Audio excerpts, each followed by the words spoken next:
आपका फिर से एक बार हार्दिक स्वागत करता हूं अथर्व एजुकेशन के यूट्यूब चैनल पे। दोस्तों, आज हम लोग डिस्कस करने वाले हैं levels of management. Friends, level of management की नीड्स क्या है उसके बारे में थोड़ा सा हम लोग डिस्कस करेंगे।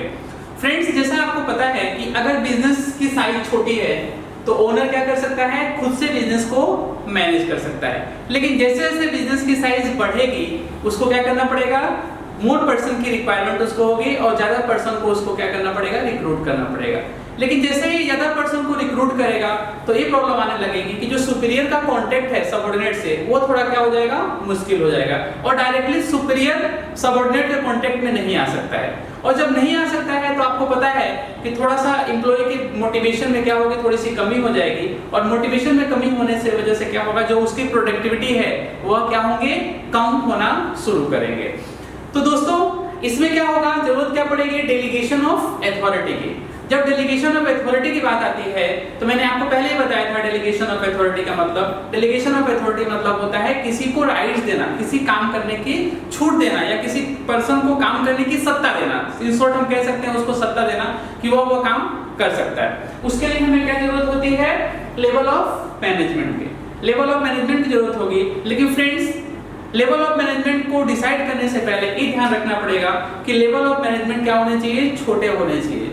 ज्यादा लॉन्ग ज्यादा बड़े नहीं होना। ज्यादा बड़ा होगा तो कंट्रोल एंड कोऑर्डिनेशन की फिर से प्रॉब्लम क्रिएट होगी। और इसके लिए क्या करना है, हम लोगों ने क्या किया है, कंट्रोल और कोऑर्डिनेशन इजी रहे इसके लिए हमने जो लेवल ऑफ मैनेजमेंट है वो 3 पार्ट में बनाया हुआ है, जिसमें फर्स्ट है टॉप लेवल, सेकंड है मिडिल लेवल और थर्ड है bottom level. Friends, top level की अगर हम बात करेंगे, टॉप लेवल मैनेजमेंट की अगर बात करें तो उसमें कौन कौन से पर्संस को हम इंक्लूड करते हैं, कौन कौन से ऑफिसर्स को इंक्लूड करते हैं उसके बारे में थोड़ा सा देखते हैं। Friends, boards of directors, company में जो डायरेक्टर्स होते हैं, बोर्ड्स ऑफ डायरेक्टर्स, उसको हम क्या करते हैं, टॉप लेवल में हम रखते हैं उनको, वो टॉप लेवल पर्सनल माने जाते हैं। Secondly MD, managing directors, CFO, COO, CTO और सीईओ। मैं थोड़ा सा इसको क्लियर करूंगा आपको। सीएफओ का मतलब होता है चीफ फाइनेंशियल ऑफिसर। में जो फाइनेंशियल इंस्टीट्यूशंस होती है उसमें सीएफओ का एक बहुत बड़ा रोल होता है। सीएफओ हर फाइनेंशियल इंस्टीट्यूशन अपॉइंट करती है। सेकेंडली सीईओ की बात करें, chief operating officer. Chief operating officer का मतलब है कि यह जो बिजनेस की जो भी एक्टिविटीज होती है उसको लुक आफ्टर करने का काम कौन करता है, सीओओ ही करता है।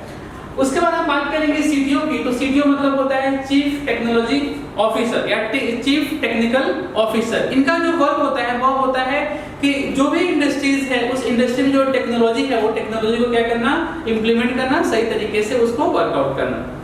फिर है आपका सीईओ।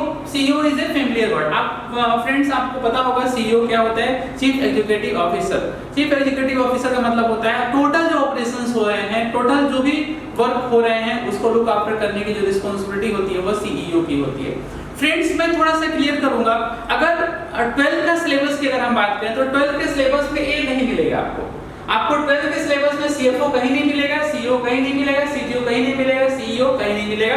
लेकिन यह अभी क्या हो चुके हैं, यह नया वर्ड्स है, यह आज के जनरेशन का नया वर्ड्स है जो बड़ी इंडस्ट्रीज जो है उस काम को क्या करने के लिए, थोड़ा आसान करने के लिए, स्मूथ करने के लिए सभी ऑफिसर को अपॉइंट करती है। और ये सभी जो ऑफिसर्स होते हैं वो किसमें आते हैं, टॉप लेवल मैनेजमेंट में आते हैं। फ्रेंड्स, अगर मिडिल लेवल मैनेजमेंट की बात करेंगे तो मिडिल लेवल मैनेजमेंट में क्या होता है, डिपार्टमेंटल हेड्स। इसमें जो अलग अलग डिपार्टमेंट्स होते हैं उस सभी डिपार्टमेंट के क्या होते हैं, डिपार्टमेंटल हेड्स यहाँ पे होते हैं। वह डिपार्टमेंट कौन कौन सा हो सकता है, वो प्रोडक्शन हो सकता है, वह सेल्स हो सकता है, वह फाइनेंस हो सकता है और वह एचआर हो सकता है। लेकिन फ्रेंड्स, आपके बुक में वह आपको क्या मिलेगा, पर्सनल मिलेगा। तो personnel is the same as HR. Personnel क्या था, जो नया पुराना नाम है और उसका नया वर्जन जो है वो क्या है, एचआर मींस ह्यूमन रिसोर्स है। उसके बाद दोस्तों हम बात करेंगे बॉटम लेवल मैनेजमेंट का। Bottom level management, bottom level management में कौन कौन से आते हैं, सुपरवाइजर आते हैं, फोरमैन आते हैं, वर्कर्स आते हैं। ये सभी का जो एग्जिस्टेंस होता है वो कहाँ पे होता है, टॉप लेवल मैनेजमेंट में होता है। उसके बाद दोस्तों आता है bottom level management. Bottom level management में कौन आते हैं, सुपरवाइजर आते हैं, जॉबर्स आते हैं, फोरमैन आता है और जो भी एम्प्लॉय होते हैं जो प्रोडक्शन की एक्टिविटी के साथ इंगेज होते हैं उनको हम क्या करते हैं, इसमें इंक्लूड करते हैं। फ्रेंड्स, ये तो रहे पर्सन कि कौन कौन से पर्सन, कौन कौन ऑफिसर्स, कौन कहाँ पे एग्जिस्ट करता है। मेन जो सिलेबस हमारा है या जो मेन जो हमारा ऑब्जेक्टिव्स है वो ऑब्जेक्टिव्स है कि हम इनके फंक्शन को जानें। इनका फंक्शन क्या है, ये लोग आखिर करते क्या है, अगर यहाँ बैठने वाला पर्सन क्या करता है, यहाँ बैठने वाला पर्सन क्या करता है और यहाँ बैठने वाला पर्सन क्या करता है। तो फ्रेंड्स जो टॉप लेवल मैनेजमेंट की अगर बात करें तो जैसा मैंने बताया कि टॉप लेवल में कौन होते हैं, बीओडी होते हैं, एमडी होते हैं, डायरेक्टर्स होते हैं, सीएफओ होते हैं, सीटीओ होते हैं और सीईओ होते हैं। फ्रेंड्स इनका जो वर्क है, इनका वर्क ये है सिर्फ कि कंपनी या जो ऑर्गेनाइजेशन है उसके विजन को सेट करें, उनके विजन को सेट करना है और उनको ये देखना है कि कंपनी किस तरीके से प्रॉफिट करेगी, प्रॉफिट किस तरीके से करेगी, उसके ऑब्जेक्टिव को क्या करना, इंप्लीमेंट करवाना। उनका काम करना नहीं होता है, उनका काम क्या होता है, करवाना होता है। कौन से प्लान वो बनाएं, कौन सा टेक्निक्स वह करें, कौन सी टेक्निक्स को लगाएं वो, जिससे उनका क्या हो कि कंपनी प्रॉफिट करने लगे। उनका काम क्या होता है, ब्रेनस्टॉर्मिंग का होता है। ब्रेनस्टॉर्मिंग का मतलब होता है माथापच्ची करना। उनका सबसे बड़ा काम क्या होता है, ब्रेनस्टॉर्मिंग होता है। वो दिन में बैठ के ही काम करते हैं कि कंपनी किस तरीके से प्रॉफिट करेगी। दूसरा क्या होता है, कंपनी के बारे में बजट बनाना कि कंपनी का जो भी एक्सपेंस है, कोई कुछ काम करने वाले हैं तो उस एक्सपेंस को हम किस तरीके से फुलफिल करेंगे। दूसरा कि जो उनके नीचे जो लेवल है, जैसे कि अलग-अलग डिपार्टमेंट, अलग-अलग जो डिपार्टमेंट है, डिपार्टमेंट को बजट इश्यू करना, उनकी कोई डिमांड है तो उस डिमांड को फुलफिल करना, और अगर कोई क्वेरी है या कोई डिस्प्यूट है मिडिल लेवल मैनेजमेंट का या बॉटम लेवल मैनेजमेंट का कोई भी डिस्प्यूट है तो उस डिस्प्यूट को क्या करना, सॉल्व करना। फिर कोई भी डिसीजंस होता है, वो डिसीजन लेने की अथॉरिटी किसके पास होती है, टॉप लेवल मैनेजमेंट की होती है, उसमें दूसरा कोई पर्सन इन्वॉल्व नहीं हो सकता है। फ्रेंड्स जब मिडिल लेवल मैनेजमेंट के फंक्शन के बारे में बात करेंगे तो मिडिल लेवल मैनेजमेंट वाले में कौन कौन इंक्लूड होता है, वो डिपार्टमेंटल हेड्स होते हैं। तो डिपार्टमेंट अलग-अलग डिपार्टमेंट जैसे कि प्रोडक्शन, सेल्स, फाइनेंस, एचआर, ये लोग क्या करते हैं, अपने अपने डिपार्टमेंट के बारे में क्या करते हैं, जो भी प्लानिंग होती है या जो भी डिसीजन होते हैं, डिसीजन इन शॉर्ट हम कह सकते हैं कि जो उनके डिपार्टमेंट का जो डिसीजन होता है वो ले सकते हैं। प्रोडक्शन वाला क्या सोचेगा कि कितना मैं प्रोड्यूस करूं, सेल्स वाला ये सोचेगा कि किस तरीके से मैं सेल्स करूं, फाइनेंस वाला सोचेगा कि how to manage finance, how to manage cash या how to manage fund. HR वाला ये सोचता है कि किस तरीके से मैं ज्यादा से ज्यादा पर्सन को क्या करूं, रिक्रूट करूं और मेरे जो पर्सन है वो क्या हो, खुश रहें। वो उसके लिए क्या करता है, पॉलिसी बनाता है और उस पॉलिसी पे क्या करता है, इंप्लीमेंट करने की कोशिश करता है। अपने अपने डिपार्टमेंट के वाइज उनको क्या करना होता है, बजट बनाना होता है और बजट के अकॉर्डिंग वर्क करना होता है। लेकिन मैं एक बार थोड़ा सा क्लियर कर दूं कि बजट जो होता है उनको क्या करना होता है, फिर से फॉरवर्ड करना होता है किसको, टॉप लेवल मैनेजमेंट को। जैसे कि अगर सेल्स का बजट होगा या सेल्स का जो कुछ भी बजट होगा वह उनका काम क्या होता है, उसके बारे में प्लानिंग करना।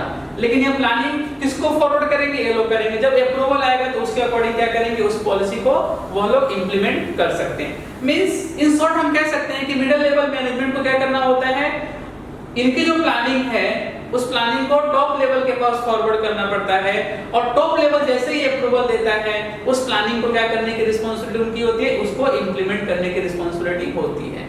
तो डिसीजन मेकर ये हैं, डिसीजन मेकर ये नहीं होते। ये क्या कर सकते हैं, छोटा छोटा जो डिसीजंस होता है वो ले सकते हैं डिपार्टमेंट वाइज। फ्रेंड्स उसके बाद अगर हम बात करेंगे बॉटम लेवल मैनेजमेंट की, तो बॉटम लेवल मैनेजमेंट आपको पता है कि ये यहाँ पे है और ये देख के इमेज देख के ही लग रहा है, ये इमेज से ही आपको पता चल रहा है कि ये नीचे क्यों है सबसे। तो इनका काम क्या होता है, इन दोनों के ऑर्डर को क्या करना, फॉलो करना। Friends suppose that marker pen बनाना है तो इसका जो इमेज है, ये जो इसका रफ आइडिया है वो किसके पास आया, एक टॉप लेवल मैनेजमेंट को आया कि हमें हमारी फैक्ट्री में क्या होना चाहिए, मार्कर पेन बनना चाहिए। तो मार्कर पेन बनना उनके माइंड में बस आ गया कि भाई मार्कर पेन बना देना है। अब ये लोग अपने आइडिया को क्या करेंगे, यहाँ पे फॉरवर्ड कर देंगे। किसके पास फॉरवर्ड करेंगे, प्रोडक्शन वाले को, कि भाई हमारा ये आइडिया है कि हमें मार्कर पेन चाहिए। अब how to produce, this is your work. आपको क्या करना है, इसको प्रोड्यूस करना है, हमें कुछ पता नहीं है, हमें तो बस क्या चाहिए, मार्कर पेन चाहिए। अब कैसे आप करते हो आपकी रिस्पांसिबिलिटी है। तो ये लोग क्या करेंगे, इन्होंने क्या किया, अपना डिसीजन क्या किया, अपनी जो प्लानिंग है वो किसको किया, फॉरवर्ड कर दिया प्रोडक्शन डिपार्टमेंट को। अब प्रोडक्शन डिपार्टमेंट क्या करेगा, उसके माइंड में जो भी वो उसके बारे में मार्कर पेन बनाना है, कैसे बनाना है, किस तरीके का वो दिखेगा, उसमें इंक क्या यूज करेंगे, सब उसके माइंड में हो गया। उसका सब कुछ जो है प्लानिंग उसके पास हो गया, सब कुछ वर्कआउट वो कर लेता है। अब जब वर्कआउट ये कर लेता है तो उसके बाद नंबर आता है किसका, इस जो प्लानिंग था उस प्लानिंग को एक्चुअल रूप देना, उस प्लानिंग को क्या करना, इंप्लीमेंट करना। अब फ्रेंड्स आपको पता है कि यहाँ तक जो चला है वो सब कुछ क्या हुआ है, पेपर वर्क हुआ है, लेकिन यहाँ पे जब आएगा यानी जब फैक्ट्री में जब चीजें आती हैं तो उसको क्या करते हैं, आउटपुट देते हैं कि मार्कर पेन इस तरीके का होगा और प्रोड्यूस होके इस तरीके से निकलेगा। मींस कह सकते हैं कि जो बॉटम लेवल वाला है इन सब के प्लानिंग को क्या करता है, एक्चुअल रूप देता है, एक्चुअल फॉर्मेशन देता है और एक्चुअल क्या करता है, इंप्लीमेंटेशन करता है। फ्रेंड्स मैं एक बार और थोड़ा सा क्लियर कर दूं, ये जो इमेज आपको दिख रहा है, इमेज का शेप आपको यहाँ इस तरीके से दिख रहा है, आखिर इसका शेप ऐसा क्यों है, आपके माइंड में कभी आएगा तो मैं पहले ही क्लियर कर दूं कि इसलिए इसका शेप ऐसा होता है क्योंकि यहाँ पर्सन कम होते हैं, यहाँ पे थोड़ा सा ज्यादा और यहाँ पे क्या होते हैं, ज्यादा होते हैं। क्योंकि आपको पता है फैक्ट्री में कोई फैक्ट्री के बाहर आप खड़े रहिए, देखिए कितने सारे वर्कर निकलते हैं, वो सभी वर्कर कहाँ से आते हैं, ये इसी कैटेगरी से आते हैं। दूसरा, पहला रीजन था कि नंबर ऑफ पर्संस, दूसरा ये था कि इसका इस तरीके का जो साइज इस तरीके का बना है उसका मतलब होता है कि जो डिसीजन होता है वो यहाँ से क्या होता है, यहाँ पे पास होता है। डिसीजन क्या होता है, टॉप लेवल से बॉटम लेवल पे पास होता है। डिसीजन ऊपर से यहाँ आता है, नीचे से ऊपर नहीं जाता है। नीचे से ऊपर क्या आता है, अगर कोई रिक्वायरमेंट है यहाँ पे, अगर किसी चीज की रिक्वायरमेंट है बॉटम लेवल वाले को, तो वह क्या करेगा, इसको पास करके यहाँ पे यहाँ से यहाँ करेगा और ये वाले क्या करेंगे, इसको फॉरवर्ड यहाँ पे करेंगे। सपोज दैट मैं एग्जांपल दूं कि सुपरवाइजर को मान लो सैलरी का इश्यू है, तो सुपरवाइजर का जो सैलरी का इश्यू है वो क्या करेगा, ये सुपरवाइजर किसको बोलेगा, अपने प्रोडक्शन मैनेजर से बोलेगा। प्रोडक्शन मैनेजर के बस में अगर वो चीजें होंगी वो क्या करेगा, उसको वह रिजॉल्व करेगा, वो मैटर रिजॉल्व करेगा, लेकिन नहीं है तो क्या करेगा, वो इसको फॉरवर्ड करेगा। फिर से जब डिसीजंस यहाँ से जो फॉरवर्ड हुआ उसको डिसीजन लेने के लिए क्या करेंगे, फिर ये लोग क्या करेंगे, इसको भेजेंगे और ये लोग क्या करेंगे, यहाँ भेजेंगे। तो डिसीजन मेकिंग जो प्रोसेस होता है वो क्या होता है, अपवर्ड टू लोअर लेवल पे आता है, upward to downward. Upward to downward मतलब ऊपर से नीचे। फ्रेंड्स अगर आपको हमारा ये वीडियो पसंद आया हो तो इस वीडियो को लाइक कीजिए, अपने दोस्तों के साथ शेयर कीजिए और हमारे YouTube चैनल अथर्व एजुकेशन को सब्सक्राइब कीजिए। और अगर कोई क्वेरी है तो उसको हमारे कमेंट बॉक्स के थ्रू हमें जरूर बताएं। Thank you.